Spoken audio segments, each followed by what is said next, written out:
What's up guys, how you all doing? So, I am taking a little bit more of a comfortable approach today. Normally you see me obviously sitting in my chair over there, but today I thought I'll kind of sit in a slightly different location, give you guys a little bit of different scenery in the background, even though there isn't really any background. But anyway, and in fact talking about this sofa, I love the way that I just sort of randomly just see things and start talking about it, but anyway, I hope you guys don't mind. So this sofa, when a lot of people see the picture of my office, you know, I take that kind of picture looking sort of this way.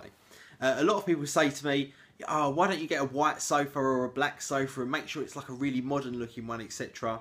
Well, I mean, this room, although I do like it to look aesthetically pleasing, I do like it to look nice, and I think it does. There's also a level of practicality as well that has to come into these things. This, for me, is my working environment. This is where I make my money. You know, it's got to be functional as well as pleasing on the eye. But in that order, you know, it's most important that it's functional first. The way it looks comes into it slightly afterwards. So this sofa for me, this is an Italian leather sofa. This is the best leather that you can buy. It's got a beautiful design to it and it's very, very comfortable. I can tell you, it is very, very comfortable indeed. It took me a long time to scout this sofa. So in addition to that, the fact that it's very comfortable, modern ones don't tend to be very comfortable. I did check out a load of modern looking kind of sofas and they're all quite hard and sort of small. You don't sink into them like you do these ones. So that's the reason I kind of went for this particular one. And in accordance to colour, this is a brown sofa. The reason I went for a brown one and not a white or a black one is because everything else is brown, white and black. And you may not be able to tell in the photos that I take, but in real life it is kind of nice to just give it a little bit of feeling, a little bit of colour as well. And in fact, the underneath of my desk, you probably might not know this, but is actually a walnut wood, and that is a very similar colour to this sofa. So when you sort of look around and you also look at the carpet as well, the contrast of everything is actually really, really nice. So I absolutely love this sofa. As you can tell, I've just spent 2.5 minutes boring you to death about it. But anyway, it was more a kind of a situation where I just wanted to explain sort of the functionality, practicality, and especially in a work environment is definitely more important than an aesthetically pleasing one. That kind of comes second. The other thing I was going to talk to you guys about today as well is I know a lot of you do your own YouTube channels as well. And 2 years ago in, I think February, I signed up to a YouTube partner called Base79, who are a very, very good partner. They've got their own ad agency, so you tend to get a very good deal with them in terms of the monetary returns. But one thing is, I didn't barter on that. I just sort of went, yeah, fuck it, I'll take it. And secondly, I took a 2-year contract, which is absolutely ridiculous. I've learned since then that was a bad idea. I was kind of just starting out then, and it didn't really come into my mind about what I could get, look around, all this kind of stuff. But it's up for renewal. So I've been sort of chatting to a whole bunch of different agencies, different companies, different YouTube partners to see who I'm going to go with. And I thought I would just sort of say to you guys, when you do go for these contracts, make sure that you do barter for the best deal possible. I was speaking to Mike a little while ago as well about this, Detroit Borg Mike, and he kind of gave me some good advice on that as well. So, make sure that you do get the value that you feel you're worth, and also make sure you get an agreement whereby they're going to be as interactive with you as you would like them to be as well.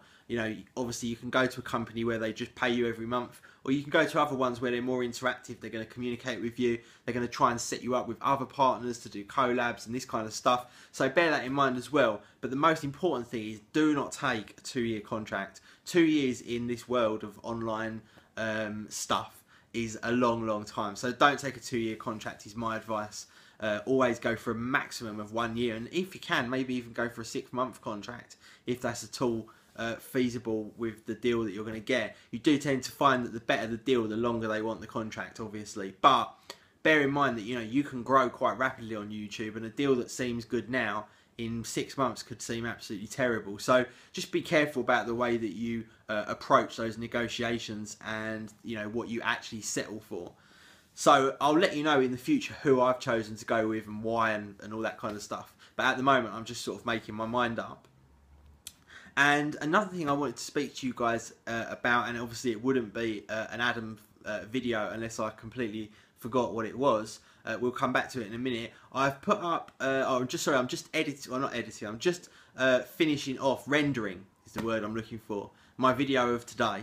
And it's actually for some headphones from a company that I never expected to be able to produce good headphones, both in terms of build quality and in terms of the sound quality, but they are absolutely phenomenal. So check that video out a little bit later over on the main channel. And the last thing I wanted to say to you guys was, in fact, sorry, just before I do, and I know these are totally scrambled and unorganised, these vlogs, a lot of people on Twitter and various other places have been saying to me, are you still playing Assassin's thingy, whatever it was called, Black Flag Assassin's Creed?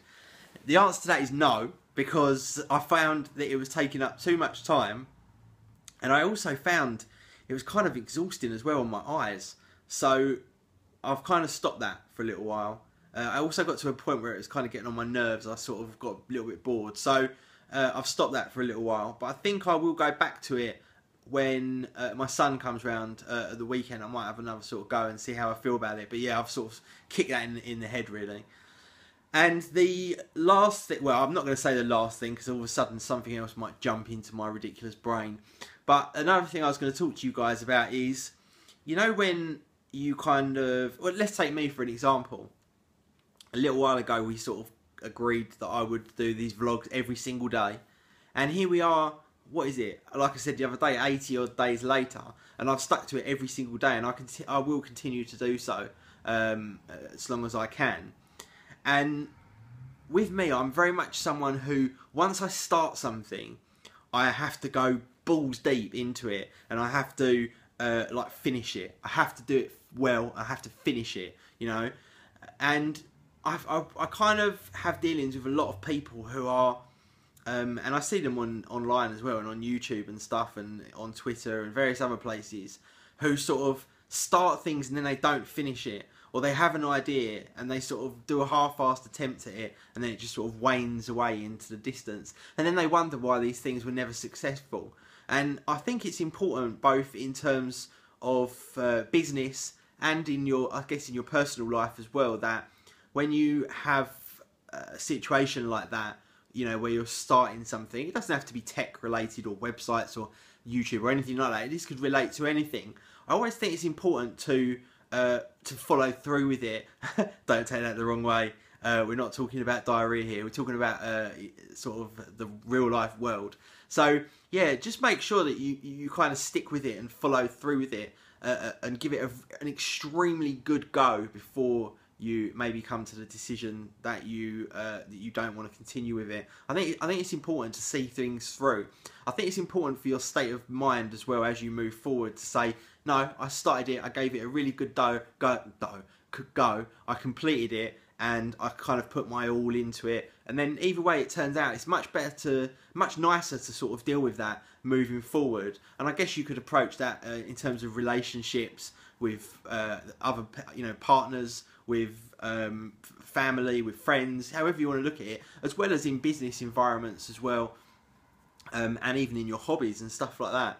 So anyway, that was my little kind of thing today. I can't really be bothered to explain to you why I'm talking about that, but I am, and it sort of occurred to me, so I tend to pass these thoughts on to you guys. Anyway, I have definitely waffled enough to you guys. We are approaching the 10-minute mark. I seem to be getting longer and longer on these videos, and I really feel that they should be no longer than about 5 minutes. But anyway, that is it from me. My video has finished rendering, so I'm going to start uploading that now. That will take a fair amount of time because these 4K videos are fucking huge, but that is what I'm going to do.